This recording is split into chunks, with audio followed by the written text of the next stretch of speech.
नमस्कार शिक्षक बांधवांनो, आवाज येतोय का माझा?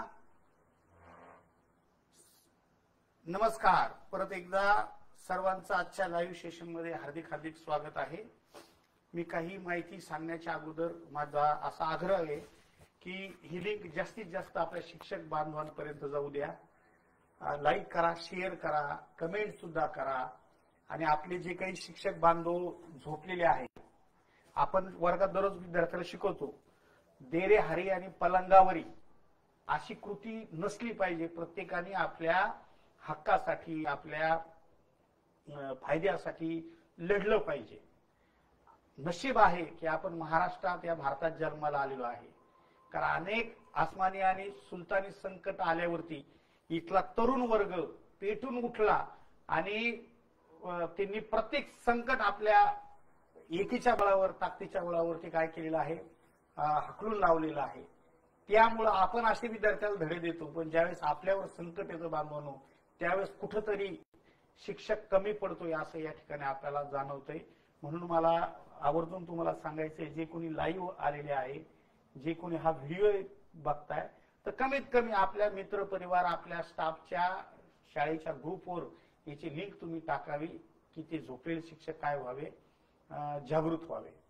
तर सगळ्यात पहिला प्रश्न बांधवांनो, की आज आपलं या युती महासरकारचं पहिलं आर्थिक अधिवेशन हे सुरू झालेलं आहे. आणि अधिवेशनामध्ये बांधवांनो प्रत्येक विभागाला त्यांनी भरभरून काय दिलेले आहे, निधी दिलेला आहे. आणि मागच्या सरकारमध्ये शेवटी जेवढे काही जीआर काढले बांधवनो, त्या प्रत्येक जीआरला बांधवनो काय मिळालेला आहे, निधी मिळालेला आहे. त्यापैकी फक्त आपलाच असा शिक्षकांच्या टप्पावाढीचा जो काही जीआर आहे, याला या अधिवेशनामध्ये म्हणजे आज पुरवणी मागण्यामध्ये कुठेही बांधवांनो कसलाही निधी मिळालेला नाही. मी गेल्या 8 दिवसापासून सोशल मीडियावरती, वेगवेगळ्या ग्रुपवरती बांधवांनो सांगतोय की अजितदादा पवार म्हणजेच आपले अर्थमंत्री हे म्हणावेशे आपल्या प्रश्नाशी नेहमीच काय नसतात, इच्छुक नसतात. जालन्यामध्ये ते 2दा आले, म्हणजे मागच्या महिन्यात परतूरला आले, त्याच्या अगोदर जालना शहरात सुद्धा आले. आम्ही खूप आटापिटा करून बांधवून त्यांच्यापर्यंत पोहोचलो, परंतु जितकी उत्सुकता त्यांनी या प्रश्नाच्या संदर्भात द्यायला पाहिजे होती ती त्यांनी दिलेली नाही दोन्ही वेळेस. त्यानंतर शिक्षक आमदार सन्माननीय विक्रम काळे साहेबांनाही आम्ही भेटलो, त्यांनाही आग्रह केला की तुम्ही दादांना पत्र लिहा, दादांच्या आग्रहात तुम्हीच हे करू शकता. कारण अधिवेशनामध्ये तुम्ही प्रश्न विचारता, गेले काय म्हणून आपण त्याला 20 वर्ष झाले तुम्ही प्रश्न मांडता, परंतु नुसतं मांडून होणार नाही, त्याच्या अगोदर काहीतरी केलं पाहिजे. परंतु हे सगळं झालं बांधवांनो, तरी सुद्धा आपल्याला निधी मिळाला नाही. आता त्याचे ठराविक 2-3 असे महत्वाचे काय बांधवणूक कारण आहे.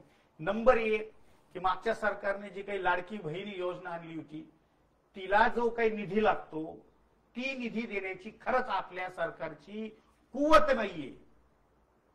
त्या म्हणतात ना मराठीमध्ये, घरात नाही दाना आणि मला बाजीराव म्हणा, अशी काय गोष्ट आहे. तुम्ही म्हणता शिक्षक आज लईच गरम झालेले. कारण बांधवांनो की चक्क ही शिक्षकाची फसवणूक आहे की निवडणुकीच्या तोंडावरती गेला 20 वर्षाचा प्रश्न प्रत्येक सरकार आल्यावरती शिक्षकाच्या हातावर सगळ्यांनी तुऱ्याच दिलेल्या आहेत. एकनाथजी शिंदे साहेब म्हटल्यावरती थोडंसं असं वाटलं होतं की हा माणूस संवेदनशील आहे, सर्वसामान्याचा आहे, हा प्रश्न काय करेल, मिटवेल आपला. परंतु त्यांच्या सरकारमध्ये परत अजितदादा येऊन बसले. म्हणजे ज्याला आपण इतके दिवस काय झालं होतो बांधवांनो, कंटाळलो होतो. मी खरंच सत्य परिस्थिती मांडतो. म्हणजे आता काही म्हणते की असं बोलण्याने असं होईल, तसं बोलण्याने तसं होईल. मग अजितदादाचे आम्ही पार पाय धरले, अजितदादाचं होम हवन केलं, अजितदादाचा अभिषेक केला. काही म्हणजे काय म्हणू आपण त्याला, काहीच राहिलं नाही. अजिबात काय म्हणता येईल त्याला. तर त्याच्याकरता आता आपल्याला बांधवणूक काय झालं पाहिजे, जागृत झालं पाहिजे आपण. त्याच्याशिवाय हा प्रश्न आपला मिटणार नाही. आणि खऱ्या अर्थाने ही वास्तविक परिस्थिती मी का तुम्हाला सांगतोय, माझ्याऐवजी खऱ्या अर्थाने पहिलं हे कुणी सांगायला पाहिजे की आपलं या अधिवेशनामध्ये आपल्या निधीची पूर्तता झालेली नाही, निधी मिळालेली नाही, हे सगळ्यात अगोदर शिक्षक आमदारांनी सांगितलं पाहिजे. नंबर 2, ही वास्तविक परिस्थिती कोणी सांगायला पाहिजे बांधवांनो. जे काही संस्थापक अध्यक्ष आहे, संघटनेचे अध्यक्ष आहे, संघटनेचे नेते म्हणून स्वतःला मिरवत असतात, सोशल मीडियावरती टाकत असतात, त्यांचं दुसऱ्या नंबरचं बांधवून एक काम होतं की बांधवांनो आपण एकत्र आलो पाहिजे की नुसता पाठपुरावा केल्याने त्याला प्रेशर येत नाही आणि जो पाठपुरावा करायला जे लोक जातात त्यांचं इम्प्रेशन पडत नाही. आणि ते मातब्बर आहे अजितदादा, त्यांना खऱ्या अर्थाने जे प्रेशर पाहिजे ते प्रेशर तयार करायला आपण खऱ्या अर्थाने काय झालो, चुकलो. आता हे 2 व्यक्ती आहे. एकनाथ शिंदे साहेब कशाला हाच म्हणतात, विषयच नाही, ते हाच म्हणणार आहे. त्या माणसाचा मूळ स्वभावच काय आहे माहिती का, काही प्रश्न असला की तो काय करणे, लगेच सोडवणे. फडणवीस साहेब थोडस चर्चा करू शकते एखाद्या आकडे किती आहे, निधी किती आहे, परंतु अजितदादाचा असा स्वभाव आहे की ज्या गोष्टीतनं माझ्या पक्षाला, माझ्या आमदाराला किंवा मला जर काही फायदाच होत नसेल तर त्याला निधी का द्यायचा. आणि ते सातत्याने त्यांचं म्हणणं असायचं की तुम्ही बॉन्डवर लिहून दिलं, तुम्ही बॉन्डवर लिहून दिलं, तुम्ही बॉन्डवर लिहून दिलं. खऱ्या अर्थाने महाराष्ट्रात सर्वात जास्त शिक्षक त्यांच्याच विचारधारेचे आहे आणि त्यांच्याच विचारधारेचे जे काही शिक्षक आणि पदवीधर आमदार आहे, गेले सातत्याने 25 वर्षापासून हे शिक्षक बांधव त्यांचा प्रचार प्रसार करून बांधवून त्यांना निवडत आलेले आहे. त्यामुळे त्यांना झळच नाही ना कुठली की शिक्षकांना पगार दिला तर तोटा होतो किंवा नाही दिला तर तोटा होतो, दिला तर फायदा होतो, त्यांना त्याची झळच नाहीये. त्यामुळे आपल्याला सगळ्याला या अधिवेशनामध्ये बांधवांनो निधी मिळवण्यासाठी एकच थोडीशी आशा आहे. आता काही मी तर आशा सोडूनच दिलेली की याच्यामध्ये होणार नाही, पण काही जण म्हणतात किंवा सन्मानित देशपांडे साहेबांचा एक व्हिडिओ आला की 10 तारखेपर्यंत आशा आहे. आता 10 तारखेपर्यंत असं सतत ते आजचं मरण उद्यावर धरकायचं उद्याचं परवा. म्हणजे 21 तारखेला ईपीसीची बैठक झाली, माहिती अशी कळाली होती की आपली फाईल बाजूला टाकली. मी ओरडतोय सातत्याने की बांधवांनो आपली फाईल बाजूला टाकली. आक्रमकतेने आपण पाठपुरावा केला पाहिजे. साहजिकच आपण आंदोलन नाही करत, पण 100, 200, 500, 600 समजा 2-3 हजार लोक एकनाथ शिंदे साहेबांच्या कार्यालयामध्ये जर गेले की साहेब तुम्ही मुख्यमंत्री असताना हा GR निघाला होता, मग आता तुमच्या GRला अजितदादा पवार केराच्या टोपलीत त्यांनी ते टाकत आहे. म्हणजे एक सहकार्याच्या कालखंडामध्ये निघालेल्या GRला दुसऱ्या मुख्यमंत्री बदलताना तुम्ही त्याला निधी का देत नाही. हा खऱ्या अर्थाने एकनाथजी शिंदे साहेबांचा खूप मोठा अपमान आहे. कारण यांनी घेतलेला निर्णय. आणि मला अजून आवर्जून सांगायचंय की सन्माननीय भुसे साहेब हे नवीन शिक्षण मंत्री आहे. मुळातच त्यांना एक खातं नको होतं, त्यामुळे त्यांना इंटरेस्ट नाही आपल्या प्रश्नामध्ये. त्यामुळे आपल्याला खूप मोठ्या प्रमाणामध्ये आवाज उठवला पाहिजे बांधवांनो. तुम्ही बघा जे काही आपले परिवहन महामंडळाचे जे काही एसटी कामगार आहे काय जबरदस्त आंदोलन करते. संघटनेने जर एकदा ठरवलं तर महाराष्ट्र पूर्ण बंद होऊन जातो. आपल्या महिला भगिनी आपण म्हणत असतो की बाबा महिला आहे. अरे महाराष्ट्रामध्ये जर खऱ्या अर्थाने यशस्वी आंदोलन जर कोण करत असेल तर ते आपल्या अंगणवाडी सेविका अशा वर्कर. एकदा जर त्यांनी ठरवलं तर महाराष्ट्रातल्या सगळ्या गावातल्या अंगणवाड्या बंद होऊन बांधून सगळ्या त्या दरवेळेस दिवाळीची कुठं असतात, आझाद मैदानावर असतात आणि दरवेळेस 5,000 10,000 चा पगार घेतल्याशिवाय ते दिवाळीला परत काय येत नाही, बांधून रिटर्न घरी येत नाही. मग शिक्षक बांधव एवढे कसे गाफील राहू लागले राव, मला आश्चर्य वाटतंय. त्यामुळे मला आवर्जून तुम्हाला सांगायचंय, खास करून तुम्ही सगळ्यात पहिले तुम्हाला जे ऐकते त्यांनी सगळ्यात पहिले जे काही बांधवून आपले संघटनेचे अध्यक्ष यांना गदागदा हलवा की तुम्ही असे कसे इतके कसे गाफील राहू शकता प्रश्नासाठी. मी आदर करतो, आदरणीय कांबळे सर असतील, आपले जामनिक सर असतील, शिक्षक आमदार म्हणून म्हात्रे सर असतील, देशपांडे साहेब असतील, हे खरंच प्रयत्न करतात. परंतु इतर जे काही शिक्षक आमदार आहेत त्यांनाही फोन करा की आमच्या प्रश्नासाठी. कारण खऱ्या अर्थाने 2 महिने बांधवांनो कांबळे सर, इतर सगळे सहकारी किंवा आपण सर्व 2 महिने बांधवांनो काय केलं होतं, आझाद मैदानावरती आंदोलन केलं, त्याच्यानंतर तो GR निघाला. त्याच्या अगोदरही दिवाळीच्या वेळेस बांधवांनो कुलकर्णी सरांच्या नेतृत्वात बांधवांनो दिवाळीला आंदोलन झालं. त्याच्यानंतर कुलकर्णी सरांनी पाथरी येथे सुद्धा अन्नत्याग आंदोलन केलं, त्यावेळेस सुद्धा शिक्षण मंत्र्यांनी शब्द दिला. म्हणजे एवढे मागच्या वर्षात आंदोलन झाले तरी सुद्धा नेमकं ज्या वेळेस काय म्हणू आपण त्याला, आपण लढाई जिंकतो पण ज्यावेळेस तह करायची वेळ येते त्यावेळेस नेमकी शिक्षकाची हार काय होते. तर माझं वैयक्तिक असं सांगणं आहे की शिक्षक समन्वय संघाची जी काही मूठ हे आपलं काय आहे, चिन्ह आहे बांधवांनो, त्या मुठीतले जे काही बोट आहे ते निसटलेले आहे. हे सगळे जे काही संघटनेचे अध्यक्ष आहे हे एकामेकाच्या वाढदिवसालाच फक्त काय करतात म्हणजे एकामेकाला गोड बोलतात. मला पूर्ण खात्री यांचं कुणाचंच कोणाशी काही जमत नाही. सगळ्यात पहिले तुम्ही सगळ्या अध्यक्षांना मला सांगायचंय की आपसातले जे काही वाद असतील, जे काही व्यवहार असतील बांधवांनो, ते तुम्ही तुमच्या घरापुरते तुमच्या वैयक्तिक ठेवा. त्या व्यवहारामुळं आणि त्या सगळ्या वादामुळं काय झालं माहिती का, सगळ्या समन्वय संघाचा सत्यानाश व्हायला लागलेला आहे. त्यामुळं मला आवर्जून हात जोडून विनंती करायची, हे आपसातले वाद विसरून सगळ्यांनी प्रश्नासाठी एकत्र या.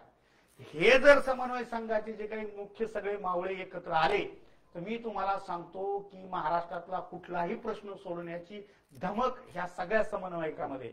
कुठला एक व्यक्ती श्रेष्ठ नसतो, प्रत्येकात काही काही वेगळंपण आहे.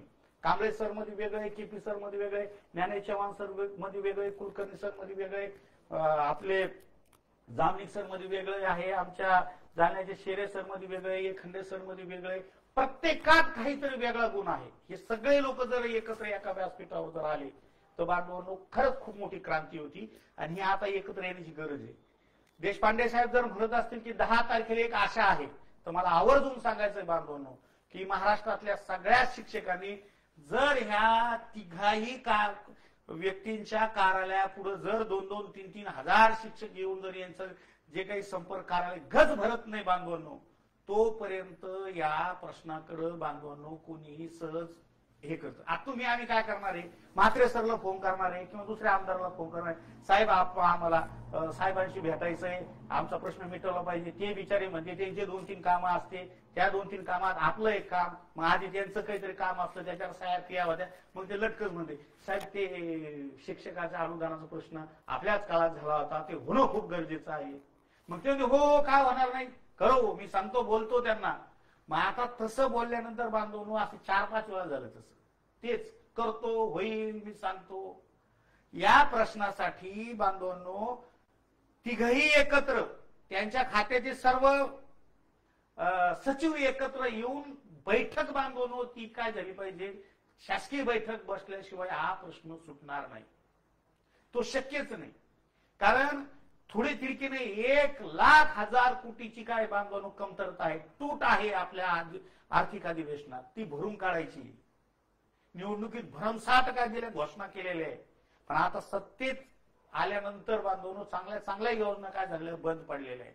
त्यामुळे असं त्यांना वाटतं की दर वर्षाला जे काही 800 कोटी रुपये किंवा आपण आपलं चाललं दररोजचा 1,000 कोटी रुपये एवढा निधी द्यायचा म्हणल्यानंतर मग त्यांना वाटतं की आपल्याला काय फायदा त्याचा.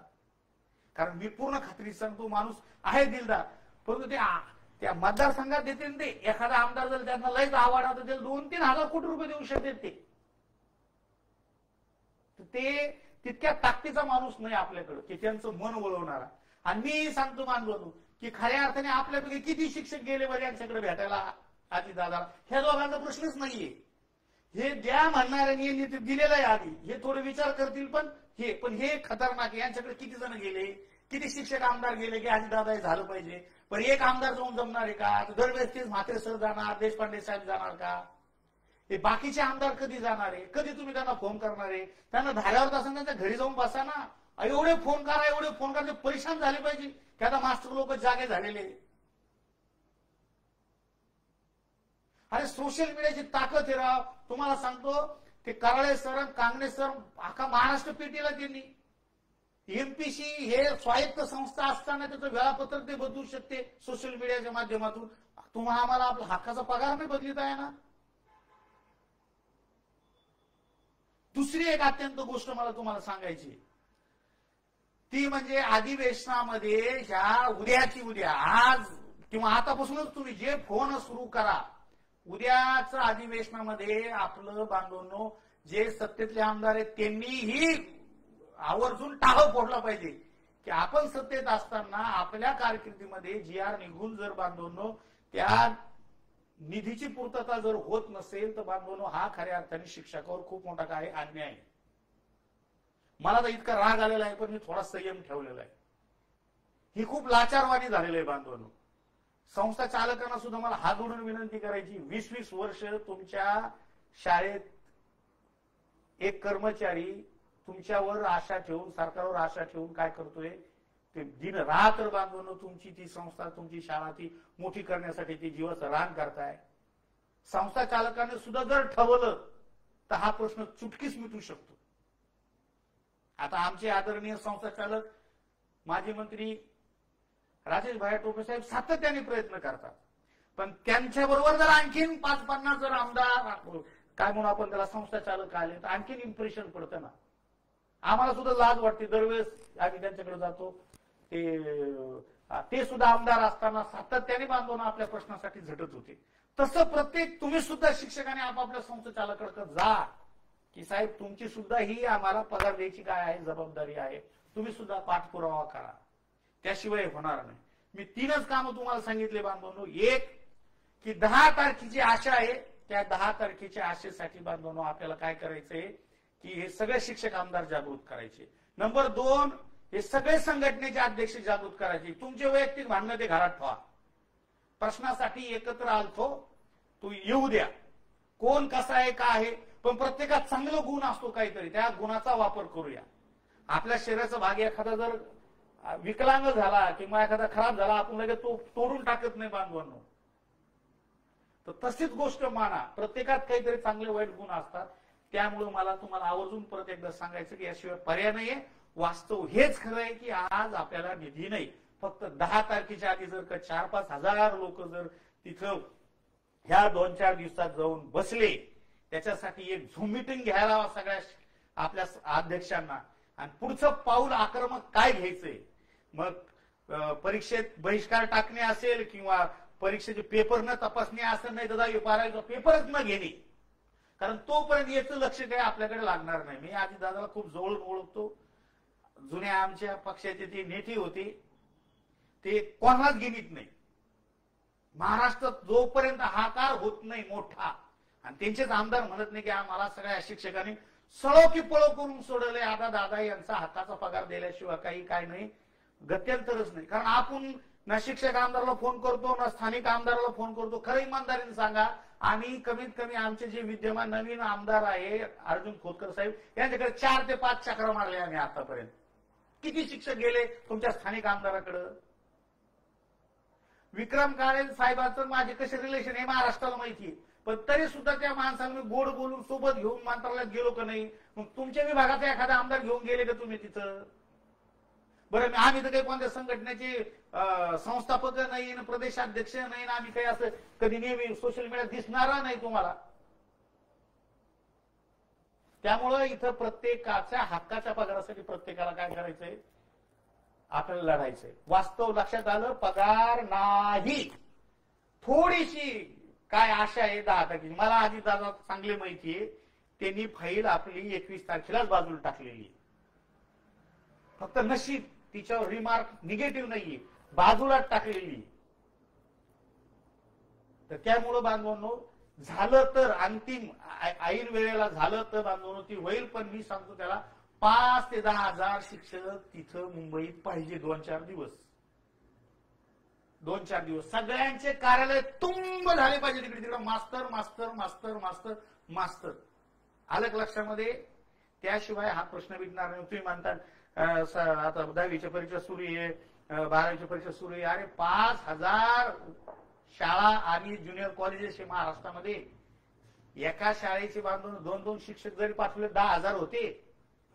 पण आपलं नियोजनच नाही व्यवस्थित. नुसतंच संघटना स्थापन करायच्या, नीट त्याचे तालुका अध्यक्ष नाहीये, नीट त्याची काही मोठ्या मोठ्या शहराचे नाहीये, नीट कार्यकारिणी नाहीये, एक माईचा लाल असा अध्यक्ष नाहीये की तिने जर स्वतः जर फोन केला तर तिथे 350-400 लोक येतील एका दिवसात.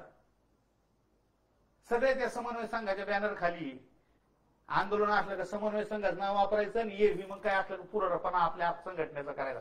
सोडून द्या ते धंदे.